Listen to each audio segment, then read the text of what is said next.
बिस्मिल्लाहिर्रहमानिर्रहीम। अस्सलाम वालेकुम। उम्मीद रखता हूँ कि आप सब खैर वाफियत से होंगे। कंटिन्यू मेडिकल एजुकेशन की ये सेकंड वीडियो है और इसमें हम रेंडमली डिस्कस करेंगे कि किस तरह ब्लड ग्लूकोज लेवल मेंटेन रहता है। ब्लड ग्लूकोज मेंटेन रखना, ब्लड ग्लूकोज लेवल को मेंटेन रखना, ये इंतहाई अहम फंक्शन होता है और ये फंक्शन परफॉर्म करने वाला ऑर्गन पेनक्रियाज कहलाता है।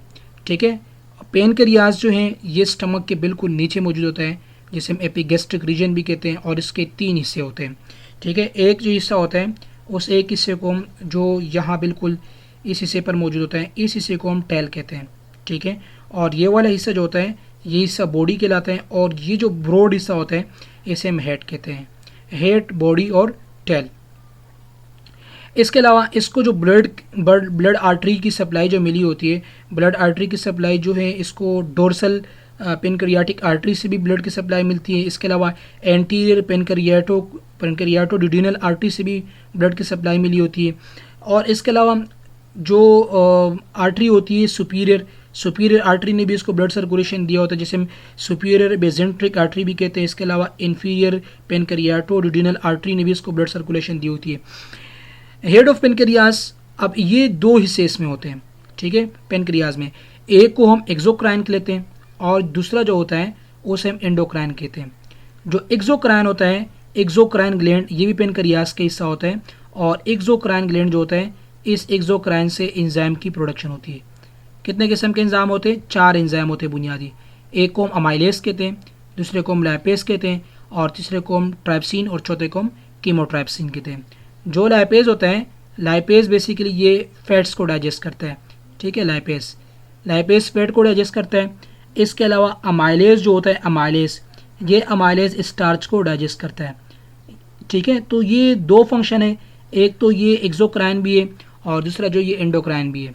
एक्सोक्राइन से मतलब ये होता है कि इससे बेसिकली एंजाइम की प्रोडक्शन होती है, और एंडोक्राइन का मतलब ये होता है कि इससे हार्मोन की प्रोडक्शन होती है। अमाइलेज, लाइपेज, कीमोट्राइप्सिन और ट्राइप्सिन, इस तरह के एंजाइम इसमें पाए जाते हैं। अब ब्लड ग्लूकोज लेवल, चूंकि हमारा aim topic blood glucose level है, तो ये भी पेनक्रियाज का हिस्सा था, इस वजह से मैंने इसको भी एक्सप्लेन कर दिया। ब्लड ग्लूकोज लेवल को मेंटेन करने के लिए आइसोलेट ऑफ लैंगरहांस एक सेल होता है। ठीक है, जो यहाँ पर मौजूद है, specially head of the pancreas में मौजूद होते हैं। ये हिस्सा कहलाता है आइसोलेट्स ऑफ लैंगरहांस। इसमें 3 बुनियादी सेल होते हैं, एक को हम अल्फा सेल कहते हैं। ठीक है, अल्फा सेल से ग्लूकागोन हार्मोन की प्रोडक्शन होती है, बीटा सेल से ये इंसुलिन की सिक्रेशन होती है, और इसके अलावा डेल्टा सेल से सोमेटोस्टेटिन की प्रोडक्शन होती है। इसके अलावा एकिनाई या सिंगुलर, हम इसे एकिनस भी कहते हैं, एकिनाई ये सेल होते हैं और इससे एंजाइम की प्रोडक्शन होती है। तो ये वाला जो बिल्कुल अंदर वाला हिस्सा है, ये अंदर वाला हिस्सा बेसिकली आइसोलेट्स ऑफ लैंगरहांस है। ये एंडोक्राइन हिस्सा है पेनक्रियाज का, जो ये यहाँ पर मौजूद होता है, पेनक्रियाज के अंदर मौजूद होता है। बाहर वाले हिस्से से बेसिकली एंजाइम की प्रोडक्शन होती है, और अंदर जो है एंडोक्राइन सिस्टम का हिस्सा, यहाँ से हार्मोन्स की प्रोडक्शन होती है। नाउ अभी यहाँ पे जो ब्लू स्टेन आपको नज़र आ रहा है, इस ब्लू स्टेन में आप देख सकते हो, इसमें बाकायदा स्टेनिंग के साथ शो किया गया है। ये पेनक्रियाटिक आइसलैंड्स है। ठीक है, आइसलैंड्स ऑफ लैंगरहांस। ठीक है, ये एक साइंटिस्ट थे, इन्होंने ये जजीरे जो है अपने नाम किए थे। ठीक है, लैंगरहांस उनका नाम था, आइसलेट कहते हैं जजीरा को। तो इसमें 3 किस्म के सेल है, बीटा सेल है, अल्फा सेल है, और इसके अलावा डेल्टा सेल है। बाकी ये जो बाहर वाले हिस्सा आपको नज़र आ रहा है, ये वाले हिस्से इसके सराउंडिंग में, ये हिस्सा एक्सोक्राइन ग्लैंड का है। अल्फा सेल जो है ये ग्लूकागोन को प्रोड्यूस करता है, और बीटा सेल जो होता है ये इंसुलिन को प्रोड्यूस करता है। डेल्टा सेल जो है इन दोनों अल्फा और बीटा की सिक्रीशन को इनहिबिट कर देता है। इसके अलावा हम आगे बढ़ेंगे, नेक्स्ट स्लाइड की तरफ मूव होंगे, लेकिन अब ब्लड ग्लूकोज की जो मेटाबॉलिज्म है, यानी वो किस तरह मेंटेन रहते हैं, इसके हवाले से इंतहाई सिंपल है। जैसे कि मैंने बताया कि अल्फा सेल का काम ये होता है कि वो ग्लूकागोन को सीक्रेट करता है, बीटा सेल का काम ये होता है कि वो इंसुलिन को सीक्रेट करता है। ओके, यहाँ पे हम डिस्कस करेंगे, ये मोस्ट इम्पॉर्टेंट है। ठीक है, मोस्ट इम्पॉर्टेंट हिस्सा है ये वाला। ये वो सेल थे जिसके बारे में भी हम पढ़ चुके हैं। ठीक है, इसमें सबसे पहले हम बात करेंगे अल्फ़ा।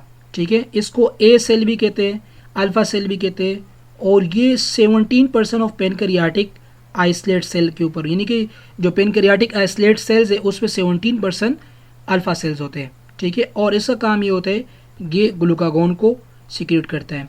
बीटा सेल जो है ये 70% ऑफ पेनक्रियाटिक आइसलेट्स के ऊपर मुश्तमिल होते हैं और ये इंसुलिन को प्रोड्यूस करता है। डेल्टा सेल जो है ये रिमेनिंग 7% ऑफ पेनक्रियाटिक आइसलेट्स के ऊपर मुश्तमिल होता है और ये बेसिकली सोमेटोस्टेटिन हार्मोन प्रोड्यूस करता है।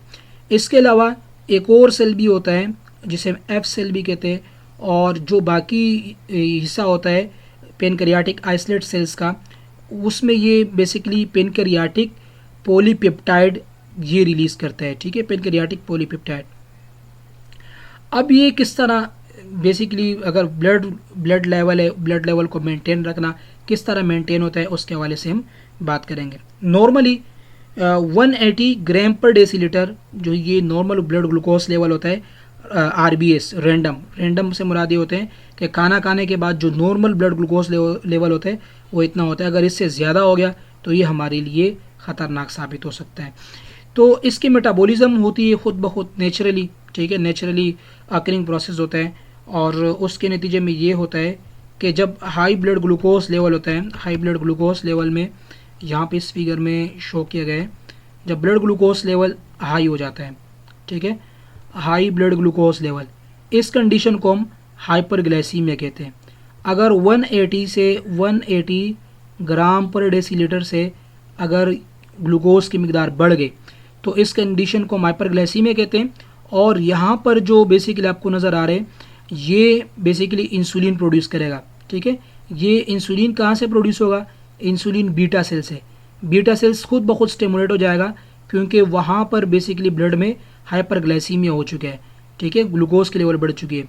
ये क्या करेगा? ये ग्लूकोज के डिफ्यूजन को फैसिलिटेट करेगा, ज़्यादा से ज़्यादा ग्लूकोज को कन्वर्ट करेगा ग्लाइकोजिन में, ठीक है। और ग्लाइकोजिन को कहाँ पर स्टोर करेगा? ग्लाइकोजिन को ये स्टोर करेगा लीवर में और इसके अलावा बॉडी मसल्स में, ठीक है। तो ग्लूकोज जो है फॉल हो जाएगा, नॉर्मल ग्लूकोज मेंटेन जब नॉर्मल लेवल पे आ जाएगा तो सोमेटोस्टेटिन आके इंसुलिन की सिक्रीशन को स्टॉप करेगा। सिमिलरली सिंपल अल्फाज में ये समझे कि ग्लूकोज जो है GL ये ग्लूकोज को कन्वर्ट करता है बेसिकली ग्लाइकोजिन में, ठीक है। ग्लाइकोजिन क्या है? ग्लाइकोजिन ये कॉम्प्लेक्स मॉलिक्यूल होता है। कौन कन्वर्ट करता है? Beta cell. बीटा सेल से कौन रिलीज होता है? क्या रिलीज होता है बीटा सेल से? भाई बीटा सेल से इंसुलिन रिलीज होता है। और जब बॉडी हमें भूख लगती है, फाका होता है, हमें खाना नहीं मिल रहा होता है, तो ये ग्लाइकोजिन जो ये टूट जाते हैं, दोबारा किस में टूटते हैं? ये ग्लूकोज में टूटते हैं। कौन इसको तोड़ता है? इसको तोड़ता है अल्फा सेल, ठीक है। ग्लूकागोन क्या करेगा? ये लीवर सेल्स के ऊपर काम करता है। ये ग्लाइकोजिन को ग्लूकोज में कन्वर्ट करता है और ग्लूकोज से लैक्टिक एसिड और इसके अलावा अमीनो एसिड, ठीक है, ये भी बनाता है। ग्लूकोज जो है ये लीवर सेल के अंदर रिलीज हो जाते हैं और इसके नतीजे में ब्लड ग्लूकोज लेवल बढ़ जाता है। और हमारे जो अगर ब्लड ग्लूकोज लेवल कंटिन्यू इस तरह बढ़ता गया तो इसके नतीजे में हाइपरग्लाइसीमिया हो जाएगा और उसके बाद ग्लूकागोन खुद ब खुद स्टॉप हो जाएगा। तो इस तरह नॉर्मली हमारी बॉडी के अंदर ग्लूकोज की मेटाबॉलिज्म होती है। अगर ग्लूकोज बढ़ गया, हाइपरग्लाइसीमिया हो गया, इंसुलिन उसको फ़ौरन डिटेक्ट करेगा और इंसुलिन उसको डिटेक्ट करने के बाद अल्फा सेल उसको डिटेक्ट करने के बाद इंसुलिन रिलीज करेगा, इंसुलिन उसको नॉर्मल सेल में लाएगा, ठीक है। और जब नॉर्मल सेल हाइपोग्लाइसीमिया तक पहुंच जाएगा तकरीबन, तो ये इंसुलिन जो है ये इनहिबिट हो जाएगा। आई होप कि इस वीडियो को आपने इंतहाई आसानी के साथ गेन किया होगा। अब तक के लिए इजाज़त दीजिए। अल्लाह हाफिज़। बहुत बहुत शुक्रिया।